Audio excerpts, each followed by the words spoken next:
నీ ఎంతమంది ఏమనుకున్నావే మతిమాలి మతిమాలి మతిమాలి తల్లి బ్రతిమాలి బ్రతిమాలను తల్లి కాని వాడి పువ్వులేదు ముదరా చేసి కలిగించి పోసి అమృతము చిలికి స్త్రీ రూపమల చేసి కానిచా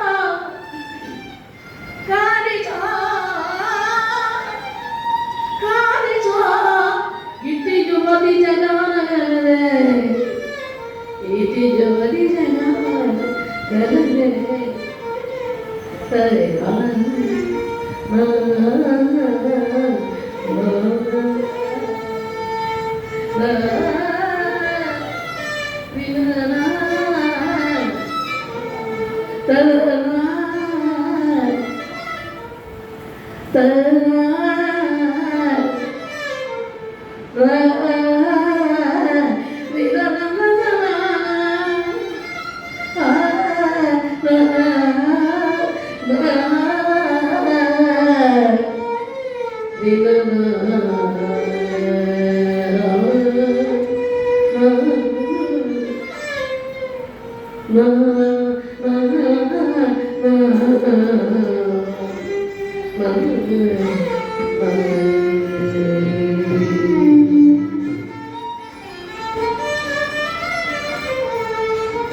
ముద్దన చేసి కదిలించి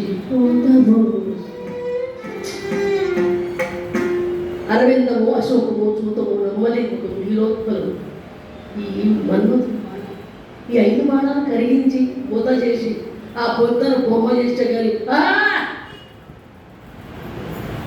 ఇంత అందమైన రూపు వచ్చి ఉన్నదేమో అయినా ఒకసారి మాట్లాడితే పోలే ఆవిడ పలకరిస్తే పోలే అని మెల్లగా వచ్చాడాక ఎవరి చుక్క అన్నాడు. ఉలిక్కిపడి లేచింది మహారాణి గారు. బాబు కళ్ళు పోతాయిరా రే పాపిస్తాడు, కళ్ళు పోతాయిరా తమ్ముడు. ఆవిడ మహాతల్లి నాయన పతివ్రత, నాకు దాస్యవృత్తి చేయడం దాస్యవృత్త ఆ బ్రహ్మం బుర్ర పనిచేయటం లేదా మరి భ్రమణమాయ ఏవయ్యా బ్రహ్మ నువ్వు అసలు బుద్ధుందా అంతమైన ఈ అందమైన రూపాన్ని చిత్రించి తయారు చేస్తావు. ఈ నీచమైన దాస్యవృత్తిలో చేస్తావా ఈ బొమ్మని?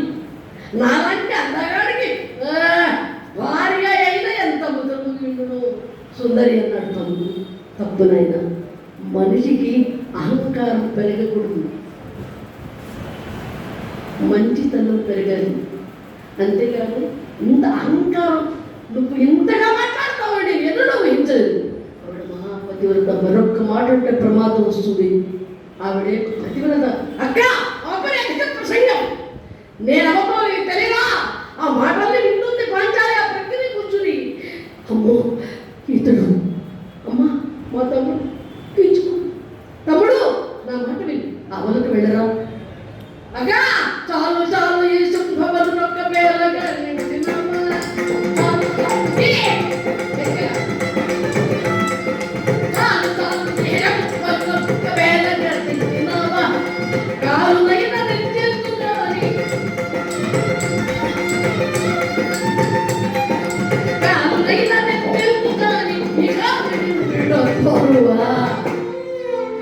చాలు చాలు తీసుకున్న పేరగా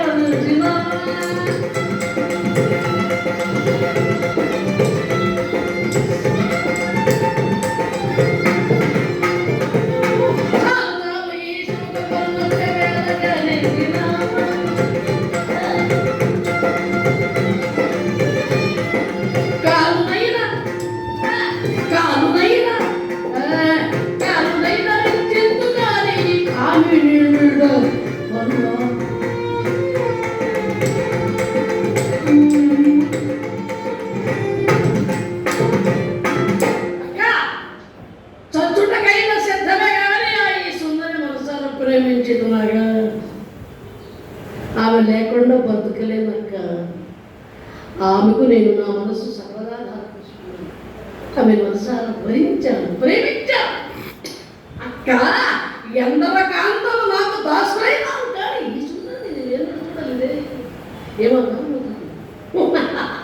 ఏమి అచకదు, ఆమె లేకపోతే బతకలేదు. నువ్వేదైనా నాకు ఎదురు చెప్పావా జాగ్రత్త, నువ్వు ఇక్కడ ఉండవు, బావ అక్కడ ఉండవు, జాగ్రత్త.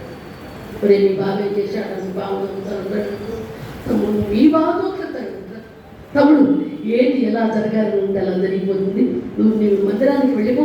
ఈరోజు సూర్య అస్తమయ సమయానికి ఆ సుందరుడిని ఇంటికి మాట తప్పవుగా లేదు, నేను పంపిస్తాను అన్న వెళ్ళు. అగా మాట తప్పకూడదు, సుందరి నీకోసం ఎదురు చూస్తుంటాను. నేను కీచుకుని వెళ్ళిపోయాడు. మహారాణి దగ్గరికి చేర్చుకుంది. ఏమా భయపడ్డాక మాటలు విని వాడు దుర్మార్గం, వాడితో నీకు ఎదుగులేమ్మా అంది. అమ్మా నేను పతివ్రతనమ్మా, నన్ను ఎవరైనా ఏదైనా మాట్లాడితే పాపం అనుభవిస్తారు. నాకు 5 భక్తులు ఉన్నారు. దుష్టులా ఏ నీచుడైనా ఎవడైనా ఏదైనా నన్ను పన్నెత్తు మాటంటే అని బ్రతకలేదు. నా మాట విన్నా, నేను పతివ్రతని. అమ్మా బాధపడకు, తప్పించడానికి ప్రయత్నం చేస్తాను అన్నాను. గిట్టు అన్నట్టు వెళ్ళిపోయారు. కానీ మహారాణికి నిద్రపట్టడం లేదే. తెల్లవారుచున్నది నా తమ్ముడు ఏమని పంపకున్నా, నా భర్తను నా తమ్ముడు చంపునను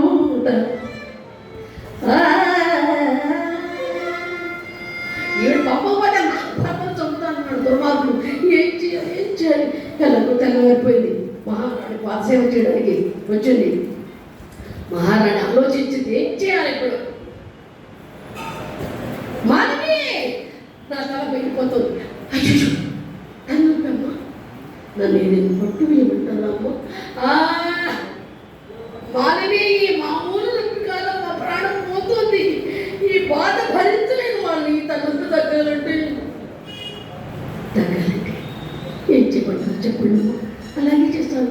అయ్యో మాలిని, ఈ తన డబ్బు తప్పాలంటే నీవు బంగారు పాత్ర తీసుకుని నేనా తీసుకుని నా తమ్ముని మందిరానికి వెళ్ళి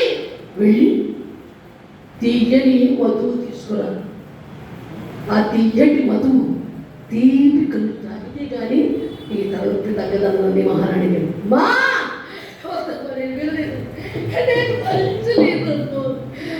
మధువు తీసుకురమ్మని మీ తమ్ముని మందిరానికి నన్ను పంపిస్తాను. ఇది భావ్యమేనమ్మా. అమ్మా వీటి భావ్యమా? రాణిగారు, నన్ను మీ దగ్గర తప్ప అన్యుల దగ్గర వినియోగించని నాకు మాట ఇచ్చారు. మర్చిపోయానమ్మా, నా మాట వినమ్మా, నేను వెళ్ళలేనమ్మా. మహారాణి గారు ప్రతిమార్పుంది, అయినా పంచాలి మాట వినలే. నన్ను నమ్మండమ్మా, నేను పతివ్రతను, నా మాట వినలే, నేను వెళ్ళలేను అన్నది. అలా కాదు, వెళ్ళాల్సిందే. ఏం చేయాలో పోతలే. మారని నీ బుద్ధి కోసం ఇక్కడికి వస్తే నేను నీకు ఇక్కడ ఉండే అవకాశం ఇచ్చాను. నువ్వు కాదంటావా, పడతావా లేదా? గర్జించి మాట్లాడేప్పటికీ ఏం మాట్లాడలేకపోయిందమ్మా. అలాగే ఆ దైవం అనేవాడు నాకు తోడు ఉంటే, నాలో ఉంటే, నేనే వారి స్వామిలో ఉంటే నన్ను కాపాడుతాడమ్మా. అమ్మా అలాగేనమ్మా.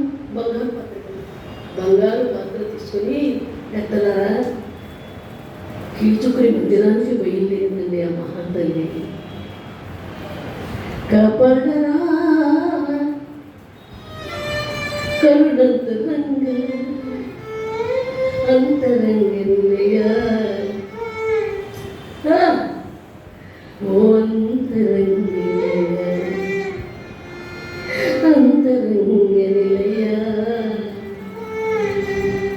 గడిచిపోయిన జ్ఞాపకాలు గుర్తుకొస్తున్నాయి.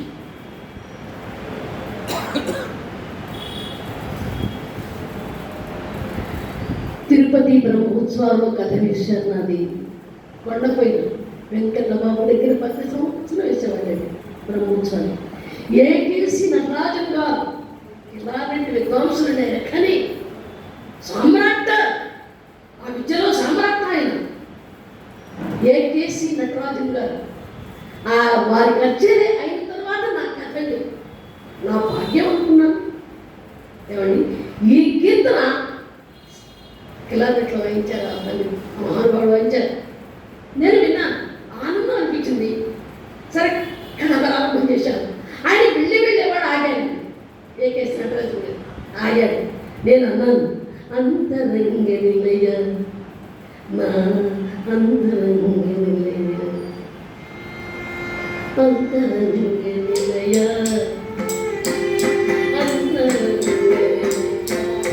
అంతరంగ